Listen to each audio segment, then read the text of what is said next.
Hello everybody, Tai Chi Twins here. I'm Joshua Rorty. I'm Jeremy Rorty, and welcome to another episode of What's on the Weapons Wall. What weapon are we going to go over today, Josh? I would say let's take a look at all of the fantasy weapons. We've got a whole slew of fantasy knives over here and a fantasy sword to check out. Let's start with the good ones first, because some of these, while they're fantasy, they could actually be very useful weapons. I'll start with this one here with the almost pearl handle on it.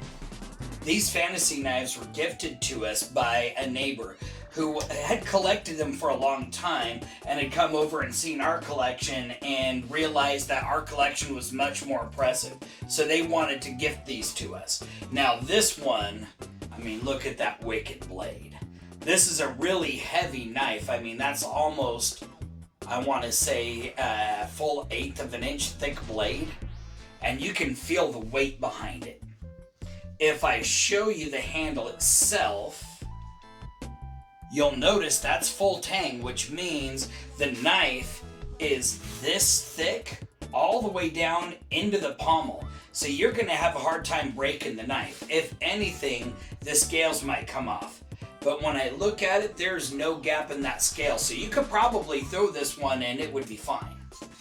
The next knife we'll go over is this one, also a very good quality fantasy knife. The way you know this is a fantasy knife is as soon as you pull that out, the shape of that blade. It looks really gnarly. Actually, it's a pretty thick blade, about as thick as the other. I don't know if that's 1/8 inch or 1/4 inch, but that's a pretty thick blade. Very sharp. That's one thing about all of these fantasy knives. They're very sharp, and they come with these really nice leather sheaths. Full tang with the scales. Again, you might break the scales off, but this whole thing is pretty solid construction. I think you'd be hard pressed to break it. Main thing being this tip comes to a very fine point. So if it fell off and hit something, or if you took it out of the target wrong, you might break that tip off, but probably not something that wouldn't be fixed just by taking a file to it. Now let's take a look at this one with the brass handle on it. This one is a little bit more fantasy, but the handle itself, this is heavy. I think these are actually brass, the crossbar and the pommel. The handle itself is also a clear acrylic, so I think you'd have a hard time breaking the handle. But I don't know if this is going to show up on the camera or not, you could practically see the rat tail that goes up in the middle of this. What that means, this one has 2 clips on it. That's how you know it's fantasy. What that means, oh wow, look at that blade. But you can see how thick the blade comes. It becomes very narrow right here at the guard. And then all it is one thin rod that runs up the middle. Which means if you throw this knife, it's probably going to break right in here where the blade meets into the handle. But in this case, you look at the thickness of the blade.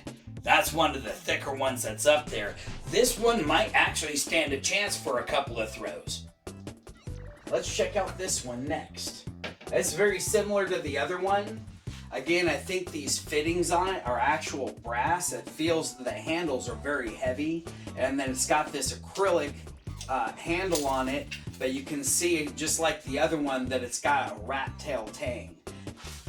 Also, that almost looks like a Rambo knife. Yeah. It's got the saw back here. I'm not sure what that would be for. Hole in the middle is really just to take weight off the blade. Also, of course, very sharp, especially at the tip. And you see how it's a really wide blade. It gets thinner here, and then almost this thickness is half of that is what that tang is. So again, if this hits really hard, or if it hits and it falls really hard, you might break that rat tail, but it's probably pretty thick too. Again, this is like 1/8 inch, maybe 1/4 inch. Again, another very nice leather sheath to it.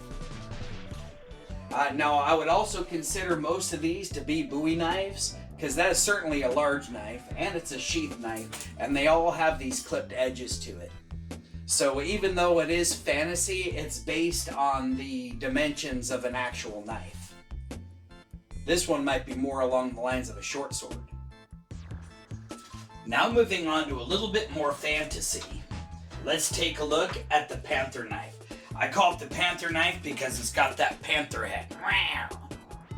Now, it looks really nice. I mean, I think that's solid metal fitting. I'm not sure what kind of wood that is, but it's a beautiful red wood. But I think it's actually plastic. I don't think it's actually wood. When you look at the crossbar, this is really going to hurt your hand if you end up stabbing into anything. So that's purely fantasy. If you didn't believe that was fantasy enough, take a look at that blade. Almost looks like something the Predator would wield. Now, especially with this one, you look at the tip, it looks really cool being curved like that, but how are you going to stab anything with it? You would actually have to come up into somebody, and wow, I bet you that could really hurt. I think the venting in the blade outside of aesthetics is just to make it lighter, because this is a good thick blade, and it's very heavy in hand. This one, though, I probably would not throw. You're going to definitely break the crossbar. You're going to definitely break off the end. And you can tell as well this is just a rat tail going all the way up the end. The next weapon we'll look at is this dragon head dagger. Now, very much like the other one, it's very ornate. It's got this very beautiful dragon head carved into it. This crossguard is like a dragon's wing. And then even the handle, I'm pretty sure that's plastic, but it's got, we'll get a close-up picture of this, you'll see it really well. It's almost like a dragon scale for the handle. Makes it pretty easy to hang on to, and when I pull it out, you can just take a look at that blade. It says Flying Dragon on one side. We'll probably get a picture of that as well. But again, this handle is weird because as you hold it, pieces of it want to stick into your hand. The shape of it is weird for like stabbing, although it's got that really cool crisp blade. Really nice for being able to cut. However, the blade itself is not very wide, so I think if you were to hit something really hard with that, you'd probably snap it. This most definitely probably about an 1/8 inch or a little bit thinner. Again, if you were to throw this, you're going to start breaking it or marring it up, and it just wouldn't be the same fantasy weapon for hanging up on your wall. So weapons like this, we're probably not going to throw, but these other ones, they're a little bit sturdier. We will definitely show you how those throw. And now for the most fantasy of them all. I'm talking about Mall Ninja Fantasy. Check out this sword. I mean, it is just wicked looking, and it's heavy. It's got a super thick blade to it, but obviously with the way that the blade is shaped, that's going to be very hard to use. Now, as far as the handle goes, there's a little bit of a gap down here in the handle, so you could tell this goes from being a very wide blade down to being very narrow, down to being even narrower leading up to the rat tail. If you look at the head of it, it's not straight. So this is just screwed on there. I'll bet you this rat tail just leads to threads that's threaded onto. Now, even the crossbar, yeah, I can feel it's a little bit loose, and even the handle's a little bit loose. If you were to throw this thing, it would be just like that dragon head axe. The whole thing's going to fall apart. So we're definitely not going to throw this one, because I know it would certainly break. So let's give you some of the quick specs on these weapons, and then we'll find out how some of them will throw. Before we threw these knives, we wanted to do a little warm-up first. This is an exercise we call picking up the pieces. You throw the knives, pick up the misses, throw them again until you've got them all stuck.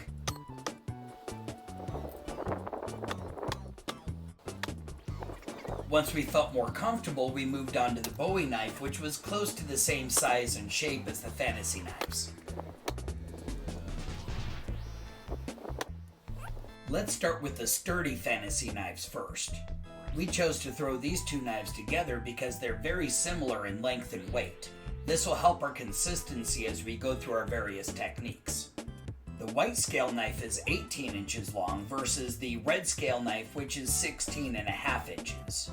The cutting edges are also a similar length, the white scale knife being 12.25 inches versus the red scale knife that's 10.5 inches. The white scale knife is 2.75 inches wide versus the red scale knife, which is only 2 1/16. They are separated by about 200 grams, with the white scale knife being 860 grams and the red scale knife being 650 grams. Because of their broad, heavy blades, these knives caught the air very much like an airplane wing and flew straight for all the no spins.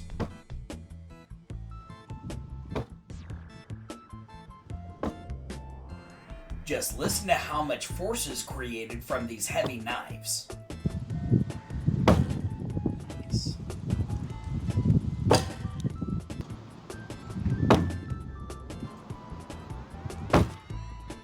Now let's take a look at the brass knives. These look like they're supposed to be a set, but they are actually significantly different from each other. One knife is a full 5.5 inches longer than the other. The longer knife has a full 6-inch longer edge. There's barely a 1-inch difference in the width of the two blades.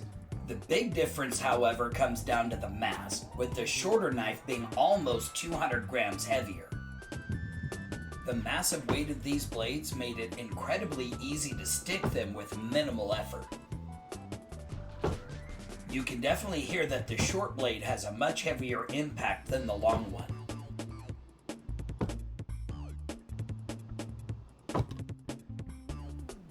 Look at how much the blade flexes from the impact. That can't be good. You can tell that this one is much sturdier because there's no flex in the blade on impact.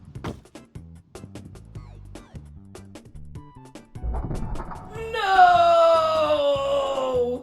Obviously, the acrylic wasn't as strong as we thought it would be. It shattered on the impact from all the force of a full rotational throw. Not only that, but now it's bent right where the blade transitions into the rat tail. Because the blade is thin, it was easy to bend it back into place, but you're only going to do that so many times until it snaps. And that's why you don't throw knives with rat tail tangs.